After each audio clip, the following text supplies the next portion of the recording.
Merci de votre fidélité à Éco-Éducation TV. Il est 19h45 et c'est l'heure du journal. À la une de cette édition, la 18e foire internationale de Lomé a démarré ce 22 novembre, ceci jusqu'au 2 décembre prochain. Le Togo se prépare à accueillir la semaine de l'intelligence artificielle. Le lancement a été fait le 19 novembre dernier. Et puis 31 personnes sont mortes mardi à Brazzaville à l'occasion d'un recrutement des forces armées. Commençons par ce communiqué du ministre de la Sécurité et de la Protection sociale. Le colonel Madjoulba Kalis interdit l'importation, la vente et l'usage de pétards ou tout autre artifice assimilé sur toute l'étendue du territoire national. Pour l'autorité, l'usage de ces objets crée des bruits assourdissants et la panique au sein de la population togolaise, composée en partie des personnes âgées et fragiles. Le ministre de la Sécurité tient à rappeler que des sanctions particulières sont prévues à cet effet. Pour ce faire, des instructions spécifiques ont été données aux forces de sécurité pour procéder à leur saisie, traquer et au besoin interpeller tout contrevenant. Le Centre togolais des expositions et foires accueille des visiteurs, des exposants du 22 novembre au 3 décembre, soit 12 jours d'échange commercial. Connecter les marchés pour une forte croissance des échanges commerciaux, c'est le terme retenu. Innocente Edogali. La 18e foire internationale de Lomé démarre ce 22 novembre, ceci jusqu'au 2 décembre 2023. C'est une occasion de promouvoir le potentiel économique du pays et d'attirer de nouveaux investisseurs. Le Centre togolais des expositions et foires, CETEF, ouvre ses portes à des milliers d'exposants représentant plusieurs secteurs d'activité tels que l'agriculture, l'industrie, les technologies de l'information, le tourisme, la mode, les produits artisanaux pour ne citer que ceux-là.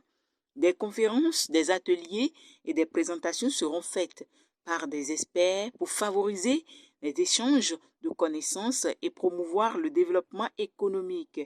Alessandre de Souza, le président directeur général du Centre togolais des expositions et foires de Lomé, assure que des efforts ont été faits pour garantir une expérience agréable pour les visiteurs. La sécurité sera également renforcée avec la présence des forces de l'ordre et de services de secours. Les visiteurs peuvent acheter leurs billets d'entrée à la fois directement avec leur smartphone via la plateforme digitale de billetterie de cmoyem.tg ou via son numéro WhatsApp, le 99 05 05 05. Le Togo se prépare à accueillir un événement révolutionnaire avec le lancement de la première semaine de l'intelligence artificielle. Cette initiative, fruit de la collaboration entre le Conseil international de l'intelligence artificielle et Herman AI, a été officiellement annoncée en présence de personnalités éminentes le 19 novembre dernier. Reportage de nos confrères de la TVT. Un interrogatoire à son téléphone ou à son ordinateur. Une réponse pertinente obtenue en ligne grâce à l'assistance d'un professionnel humain. Des androïdes déployés dans les établissements médicaux. Des automates soutenant les activités humaines dans divers secteurs, quel que soit le domaine d'activité. Des créations de l'intelligence artificielle qui gagnent du terrain chaque jour. Cette révolution technologique du XXIe siècle s'installe à Lomé en mars 2024 pour une semaine entière. Une initiative portée par le Conseil international de l'intelligence artificielle CONIA en collaboration avec Human AI. L'objectif, sensibiliser le grand public, les étudiants, les décideurs et les acteurs institutionnels au progrès des applications de l'intelligence artificielle. L'IA, ce n'est ni plus ni moins que de remplacer, de simuler le raisonnement humain grâce à des algorithmes et via de la donnée. La donnée, tout ce qui a été digitalisé durant ces dernières années a été fait depuis le Covid. 90% de ce qui a été digitalisé, c'est fait grâce ou à cause de la Covid. Ensuite, ce qui fait que l'IA est performante aujourd'hui, c'est la puissance de calcul des ordinateurs.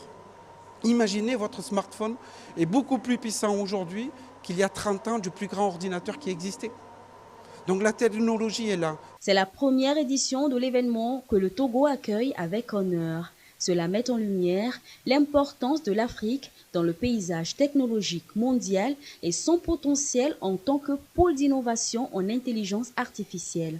Ce seront 5 jours d'activités particulièrement riches. On va vulgariser, on va acculturer, on va expliquer ce qu'est l'intelligence artificielle avec des cas pratiques, des ateliers, des conférenciers. Tous les sujets seront abordés, dont la place de l'humain au sein de l'intelligence artificielle.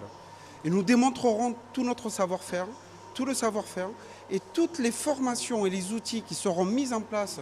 À cette occasion, Malik Maurice Mouzou, docteur en intelligence artificielle, a été distingué pour ses compétences et ses nombreux succès dans le domaine. En prélude à cet événement, une formation a été organisée en partenariat avec le Conseil national des patrons de presse, CONAP, pour plus de 70 journalistes.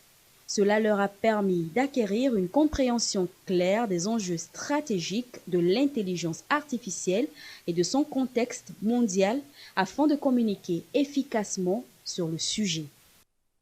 Le rideau est tombé sur la 2e édition du Salon du cinéma au féminin. Le salon a tenu toutes ses promesses.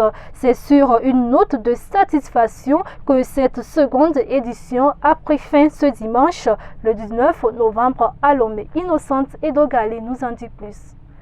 L'Institut Don Bosco à Lomé a abrité les 17, 18 et 19 novembre dernier la 2e édition du Salon du cinéma au féminin au Togo.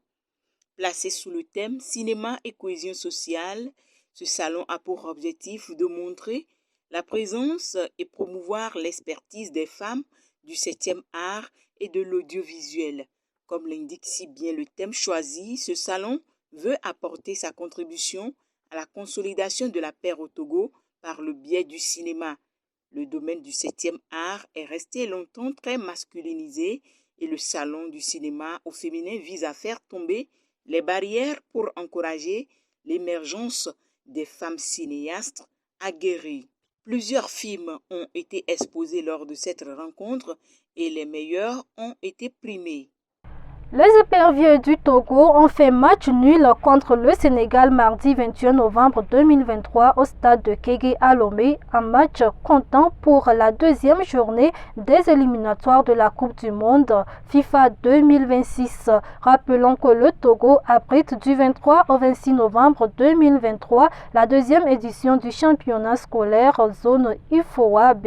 La CAF et l'UFOA B, en collaboration avec la FTF, ont organisé une série de formations à l'endroit des acteurs pour une parfaite réussite du championnat.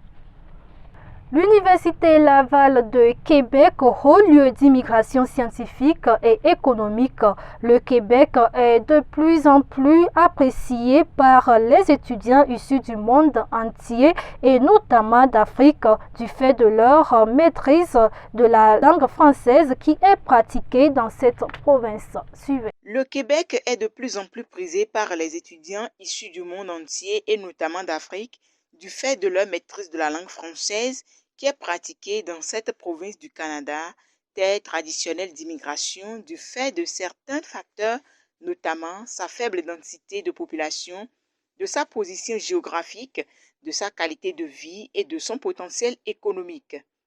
Première université francophone en Amérique du Nord. L'Université Laval de Québec reste aujourd'hui l'une des plus importantes du pays puisqu'elle proposait en 2022 quelques 550 programmes d'études du 1er au 3e cycle à 47 000 étudiants et étudiantes, dont des milliers d'étrangers. Une coopération nécessaire dans une économie mondialisée alors que le Canada est à la recherche de cerveaux diplômés pour pallier au vieillissement démographique et les problèmes de pénurie de main-d'œuvre. La mobilité étudiante et les partenaires internationaux sont devenus des passages obligés pour les grands établissements universitaires. Actualité à l'étranger, une bousculade a fait 31 morts mardi à Brazzaville à l'occasion d'un recrutement dans l'armée congolaise. Des enquêtes sont en cours selon les autorités Africa News. Au moins 31 personnes piétinées à mort dans une bousculade mardi à Brazzaville, au Congo. Répondant à un recrutement militaire, de nombreux jeunes ont forcé l'entrée du stade Michel Ornano de la capitale congolaise.